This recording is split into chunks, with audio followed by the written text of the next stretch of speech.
God aften Danmark, og velkommen til 18-nyhederne. I dag, den 30. april 1789, fejrer vi oplysningstiden 99 års jubilæum.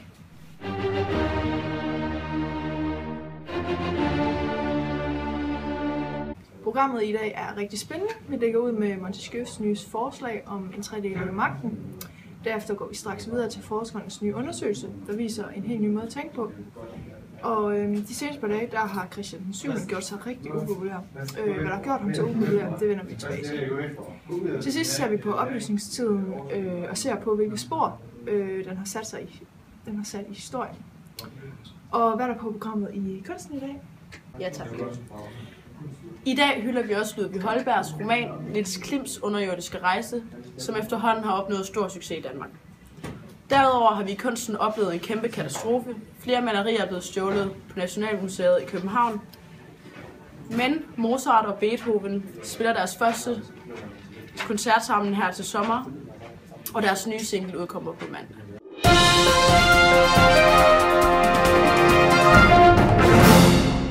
Vi lægger ud med Montesquieus nye forslag om en tredeling af magten. Og det hele startede med John Locke i 1690, og det slutter med Kant i slutningen af 1780'erne. John Locke han starter oplysningstiden med en bog, hvor han foreslår en todeling af magten. Kongen og folket, det vil sige, at folket skal have en mening. Tidligere var der en enevældig konge, som sad på al magten. I mellemtiden er Montesquieu kommet på banen i Frankrig, hvor han foreslår en tredeling af magten, nemlig den dømmende magt, den lovgivende magt og den udøvende magt. Hertil bidrager Voltaire fra Frankrig med de basale menneskerettigheder, og endnu en franskmand, nemlig Rousseau, foreslår, at folk skal være med til at styre, altså direkte demokrati. Hertil kommer citatet også, alle mennesker er født lige. Denne periode er også revolutionernes periode, blandt andet den industrielle revolution og den franske revolution. Oplysningstiden bliver anvendt som samlet begreb om den filosofiske og videnskabelige tænkemåde, der anvendes i det 18. århundrede. Begrebet oplysning hensyder til, at filosofien og naturvidenskaben udvidede menneskets viden om verden og brugte resultatet til at sætte spørgsmålstegn ved autoriteter som kongemagt, kirke og andre århundrede gamle forestillinger. Støvede dogmer om samfundets politiske og religiøse fordeling af magt kom under beskydning. Oplysningens måde at tænke på var kritisk og fordomsfri. Den rummede en tro på menneskets evne til, gennem viden og erfaring, at gennemskue verdens sammenhæng. Intet måtte accepteres, hvis det ikke kunne ses med fornuften. Kodeordene i oplysningstiden var det fornuftige, det naturlige og det nyttige. Disse slagord har sat sine spor op gennem de følgende århundreder. Den styreform, der blev anvendt i mange vesteuropæiske lande i oplysningstiden, går under betegnelsen oplyst enevælde. Denne styreform var mest udbredt i årene omkring 1750. Kendetegnende for oplyst enevælde er en stærk kongemagt, der søger at reformere landenes magtstruktur og samle magten omkring sig selv i et udbygget og stærkt statsapparat. Og vi stiller om til kunsten. Ja, og velkommen til kunsten. I dag er det præcis 35 år siden, at vor kære Ludvig Holberg afgik ved døden. Ludvig havde et godt og langt liv. Han fødtes i 1684 og døde i 1754. Han var en dansk-norsk forfatter og var en af Danmarks mest betydningsfulde komediedigtere. Han skrev på latin, fordi Danmark ikke interesserede sig nok eller havde brug for hans litteratur. Og senere der skrev han på fransk. Udover at være komediedigter, var Holberg en vældig godsejer. Han var forskellig fra andre godsejere. Hans ansatte har skrevet breve til ham, hvor man kan læse, at hos ham der var der bedre at være sammenlignet med andre gods.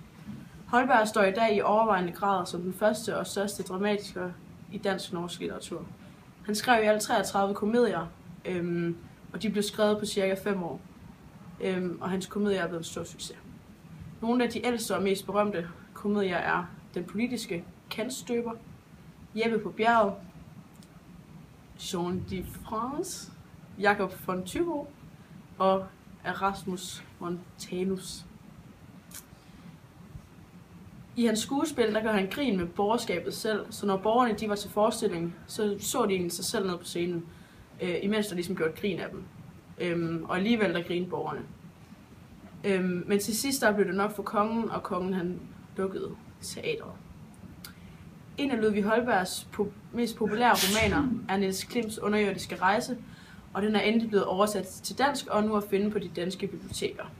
Niels Klims underjordiske rejse er en satirisk roman fra 1741, og den er skrevet på latin, hvor den har opnået et langt større publikum, end hvis den kun var skrevet på dansk. Bogens hovedperson, den norske student Niels Klim, vender tilbage til sin fødeby Bergen efter studentereksamen.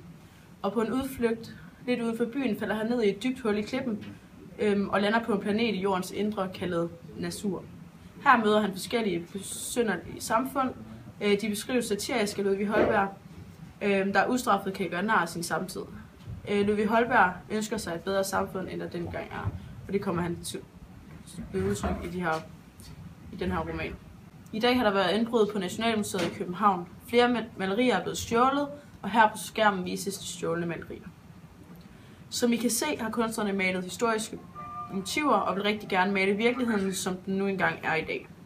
Hvis nogen har set eller hørt noget om disse kunstværker, bedes I ringe på telefon eller sende en brevdue til os. Vi takker på forhånd. Ludwig van Beethoven er en tysk komponist og pianist. Han er en af de mest betydeligste tyske komponister, og den komponist, der har haft størst indflydelse på udviklingen af tysk kompositionsmusik. Wolfgang Amadeus Mozart er en østrigsk komponist. Han er almindeligt anerkendt som en af de største komponister af klassisk musik. Han er en af Wienerklassens mestre og en af de mest populære komponister nogensinde. Mozart og Beethoven er gået sammen og har lavet en ny single. Deres nye single bliver første gang spillet til deres fælles sommerkoncert. Vi har i dag fået Beethoven med direkte fra Tysklands hovedstad, Berlin. Pænt goddag, Beethoven. Tak fordi vi måtte have dig med her i dag. Guten Tag. Tak fordi jeg måtte komme. Kan du fortælle os lidt om jeres nye single, hvilken stil det er og hvad den handler om?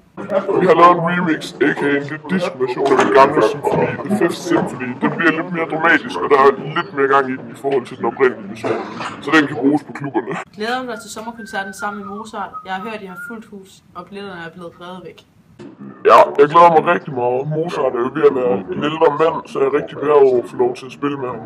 De mange tilskuere gør det jo bare til en mere fantastisk aften end der i forvejen, så vi glæder os begge rigtig meget. Tusind tak, og alt held og lykke til jeres koncert.